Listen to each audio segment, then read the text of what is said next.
बिस्मिल्लाहिर्रहमानिर्रहीम। अस्सलाम वालेकुम।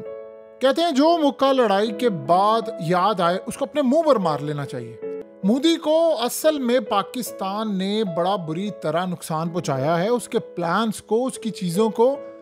अब वो असल में लड़ाई के बाद एक लड़ाई कर रहा है। जब माहौल अमन में है तो वो बता रहा है वो क्या करने जा रहा है। आज हुआ क्या है कि मोदी गया आदमपुर एयरबेस पर। ये वही एयरबेस है जो अल्हम्दुलिल्लाह हमारे शाहीनों ने इनको जब मारा, फुरकस निकाल दिया, इनके S-400 को तबाह किया यहीं पर। अब जरा मजे की बात सुनिए हुआ क्या है। आप अगर सच्चे हैं तो आपको बार बार एक्सप्लेनेशन देने की जरूरत क्या है। सिंपल सी बात है ना, एक थ्योरी होती है। पाकिस्तान ने कहा हमने 6 तैयारे गिराए हैं। इंडिया को कहने की जरूरत ही नहीं हमने बार बार कि भाई हमने क्या किया। इंडिया से पूछा गया, उन्होंने कहा जी हमने तैयारे गिराए। हमने S-400 गिरा दिए, 2 बैटरीज हमने उनकी उड़ाई हैं। अब आप जरा देखिए हुआ क्या है। मोदी गया आदमपुर एयरबेस पर, मूड सबके ऑफ थे, फेक मुस्कुराहटें सबको रखी हुई थी। पीछे आप देखिए क्या है, पीछे S-400 खड़ा किया है और 7 इंडियन इंटेलिजेंस एजेंसी के लोग हैं जो इधर उधर भी देख रहे। मोदी ने वहां पर जाकर किया तकरीर। और मजे की बात देखिए, पीछे S-400 है। अब सवाल ये S-400 कहां से है। अगर यकीन कीजिए कि पाकिस्तान इस जंग को बढ़ाना चाहे, हम इनको सैटेलाइट रियल टाइम में इमेजेस जारी कर दें कि आप ये S-400 उठाकर कहां से लाए हैं, दुनिया के अंदर इनके तोते उड़ जाए। हम बहुत सारी चीजें रिवील नहीं करना चाहते, बताना नहीं चाहते हमने इनके साथ किया क्या है। मोदी ने आज स्पीच की धमकियां दी और धमकियां बड़ी खतरनाक थी। इससे साफ जाहिर है जंग खत्म नहीं हुई, पॉज हुई है। उसने आना है दोबारा, वो दोबारा आएगा, उसने बदला लेने के लिए आना है। उसको पता पाकिस्तान ने क्या किया, उसने दोबारा आना है। उन्होंने S-400 पीछे रखकर बताया हमारा तो S-400 तबाही नहीं हुआ, हमारा तो कुछ भी नहीं हुआ। चाइना का जो सैटेलाइट सबसे जबरदस्त बेडू है वो रियल टाइम इंटेलिजेंस देता है, जिस पर अमेरिका ने भी, आपको याद होगा, इल्जाम लगाया था कि हमारा जो एयरक्राफ्ट कैरियर तबाह हुआ था, असल में वो यमन के हौसियों को चाइना मदद देता है। ये असल था। चाइना और पाकिस्तान एक है अल्हम्दुलिल्लाह। तो हमारे साथ उनका इश्तराक है, जैसे इनके साथ इजराइल खड़ा है, अमेरिका खड़ा है, यूरोप खड़ा है, चाइना हमारे साथ है। तो हमने चाइना का नेविगेशन सिस्टम, हमने सब कुछ इस्तेमाल किया। हमारे पास रियल इंटेलिजेंस है रियल टाइम में कि भाई कहाँ से उड़ा है, क्या है, तो हम बता सकते हैं। इन्होंने S-400 यहाँ पर लगाया। अब आप जरा देखिए किया क्या है। बताया कि जी हमारा तो कोई तबाही नहीं हुआ, पाकिस्तान अगर सैटेलाइट इमेजेस जारी कर दे, हम जंग चाहते नहीं वरना हम इनका भुड़कस निकाल दें। आपको पता है मोदी ने क्या कहा? कहता है घर में घुसकर मारूंगा। आप सोचें कि जब आप ये बात कहते हैं कि हमने घर में घुसकर मारा, चले बंदा कहता है कि ठीक है तुमने अपनी कौम को कहना है, आपने पास्ट में बात की है। कहता है नहीं, घर में घुसकर मारूंगा और बचने का एक मौका नहीं दूंगा। कोई ठिकाना ऐसा नहीं होगा जहां पर हम नहीं मारेंगे इनको। कहता है कि इस सूरत हाल में हमने जब पाकिस्तान में रात के अंधेरे में हमला किया तो उजाला हो गया था, यानी हमने इतने मिसाइल मारे कि उजाला हमने कर दिया था। कहता है कि अब हम बड़ा क्लियरली बता देना चाहते हैं, अब कोई हमला हुआ तो भारत जवाब देगा और पक्का इस दफा जवाब देगा। इसका मतलब है एडमिट कर लिया है कि पिछला पक्का नहीं था। कहता है कि आपको पता है जहां पर मैं आपसे खिताब करूं, इस एयरबेस पर भी हमला किया और कई दूसरी एयरबेस पर हमला किया, लेकिन हमारे S-400 के सामने सब ढेर हो गए। ये असल वो पॉइंट है जो बताना चाह रहे। 2 पॉइंट है कि एक तो वो अटैक करने वाला है, उसने दोबारा करना है, चाहे आज करे, 1 महीने बाद करे, 1 हफ्ते बाद करे, करेगा, लास्ट में लाजिम करेगा, लाजिम करेगा। कुछ नहीं कहा जा सकता कि 1.5-2 हफ्ते बाद ये बड़ी जंग छिड़ जाए। लेकिन इस सारी सूरत हाल में कहता है कि पाकिस्तान को बता दें कि S-400 के सामने सारे ढेर हो गए। आपको बार बार क्या जरूरत है S-400 की बात करने की? पाकिस्तान ने तो नहीं कहा जी हमने ये चीज किया, ये किया। हमने तो बस इतना बताया हमने ये किया। आपको S-400 के सामने खड़े होने की जरूरत क्या थी? S-400 के सामने खड़े होकर तकरीर करके बताने की, क्योंकि आप बताना चाह रहे हैं कि मामला। आप देखिए रूस भी परेशान है, जाहिर सी बात है रूस की प्रोडक्ट तबाह हुई है और रूस ये चाह रहा है कि इंडिया डैमेज कंट्रोल करे। और इस सूरत हाल में अगर S-400 इस तरह गाजर मूली की तरह तबाह होते हैं, देखिए S-400 चाइना के पास भी है।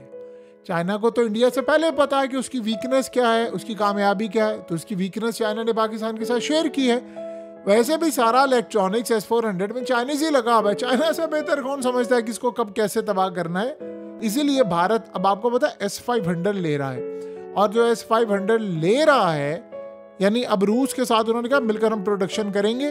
उसमें वो चाह रहे हैं कि एक तो चाइनीज इलेक्ट्रॉनिक्स ना हो, दूसरा उसमें जो खामियां हैं वो पूरी हो। सो इस सूरत हाल के अंदर कहता है कि अब हमला करूंगा तो पक्का करूंगा। उसने कहा अपनी शर्तों पर हमला करूंगा, अपने वक्त पर जवाब दूंगा और किसी सूरत कोई न्यूक्लियर ब्लैकमेलिंग नहीं सहूंगा। इसका मतलब है वो कह रहा है कि अगर पाकिस्तान न्यूक्लियर हमला करता है, धमकी देता है, कर भी देता, हम फिर भी अटैक करेंगे इस दफा। और कहता है कि हम वहां की सरकार और दहशतगर्दों को एक ही तरह से देखते हैं। कहता है हम हमला करने के लिए जा रहे थे, उन्होंने सिविलियन एयरक्राफ्ट को आगे कर दिया, हमने बचाकर हमला किया। कहता है इनको पता ही नहीं चला कि हमने कब इनका सीना छलनी कर दिया। कहता 25 से 30 मिनट में हमने पिन पॉइंट टारगेट को हिट किया, पाकिस्तान में डीप इनसाइड जाकर हमने हिट किया। हमारे ड्रोन्स और मिसाइलों के बारे में इनको सोचकर रातों को नींद नहीं आती, वे बुज़दिलों की तरह छुपते हैं। मैं घर में घुसकर कुचलूंगा इनको, और पहले भी कुचला था, और देखते जाइएगा अब हम क्या करेंगे। सो अब आप जरा अंदाजा कर लें कि इस सूरत हाल में मोदी ने जो असल बात की है, एक तो वो S-400 वाला मामला इन्होंने क्लियर करने की कोशिश की। अब आप जो मर्जी करें, लड़ाई के बाद जो मुक्का याद आ गया वो मार ले अपने मुंह पर। अब वो जो डैमेज हो गया सारी दुनिया गवाह है। हमने कहा देखिए दुनिया में सबसे ज्यादा स्ट्रांग लॉबी किसकी है? सबसे ज्यादा इंडिया की है, इजराइल के बाद। यानी अमेरिका तो ऑफ कोर्स है ही है, लेकिन दुनिया में सबसे ज्यादा स्ट्रांग लॉबी किसकी है इजराइल के बाद? इंडिया की। पैसा कौन चलाता है? इंडिया। हमें तो आप कहते हैं ना फकीर हैं, कंगले हैं, ये है वो है। आप बताएं ब्लूमबर्ग से शुरू हो जाए, न्यूयॉर्क टाइम्स से शुरू हो जाए, रॉयटर से शुरू हो जाए, आप इंटरनेशनल मीडिया में चल, CNN क्या हमारा मामा चाचा लगता है? वो तो आपके करीब है, वो तो इजराइल के करीब है। क्यों सारी दुनिया कह रही है इस जंग को पाकिस्तान ने जीता है? क्यों कह रही है हमारी एयरफोर्स ने उनको तितर बितर कर दिया, टुकड़े टुकड़े कर दिए, पंच होल्स किए हमने। इंडिया, अगर ये हमारा हमला नाकाम हो जाता ना, ये हमारी एयरफोर्स अल्लाह कभी भी ना करे नाकाम होती ना, इंडिया ने इस वक्त पाकिस्तान के कोने कोने में फौज उतार देनी थी। ये आप ज़हन में रखिएगा। देखिए हमने एक बड़ी प्यारी बात की है, हमारे एयर मार्शल ने बड़ी खूबसूरत बात की कि अभी तो हमने कुछ इस्तेमाल ही नहीं किया, अभी तो हमने सरप्राइज दिया ही नहीं है। देंगे तो आप बर्दाश्त नहीं कर पाएंगे। अभी आप हमें ललकारे ना, अभी हमारे पास बहुत कुछ है। ये जरा इंडिया को एक दफा फुल फ्लेज वॉर छिड़ने दें।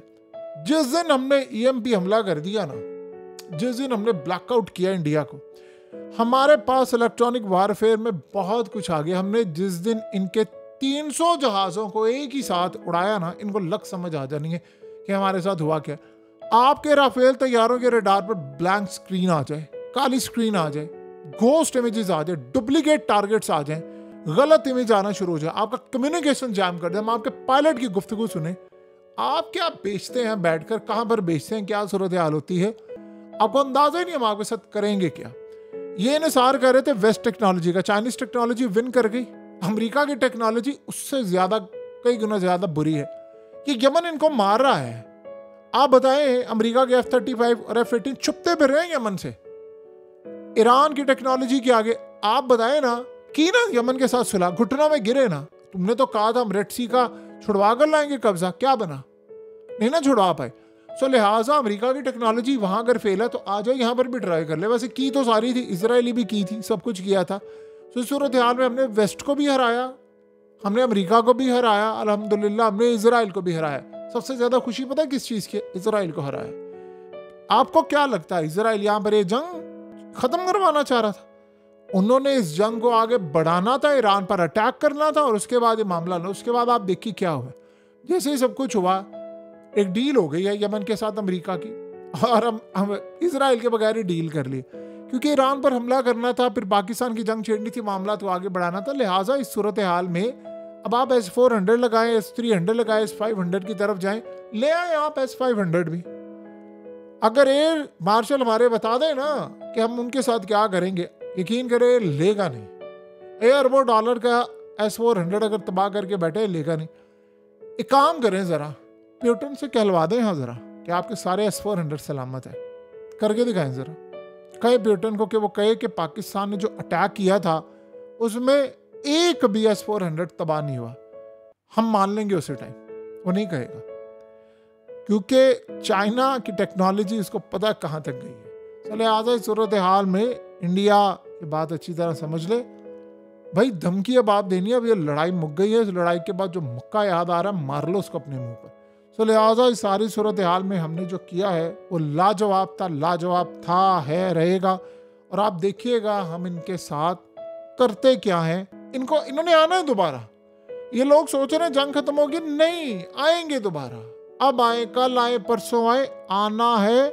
और वो बार बार जो कह रहा है ना, मैं घर में घुसकर मारूंगा, उसने ये करना है। फिर उसके बाद देखिएगा इनके घर में हम करते क्या है।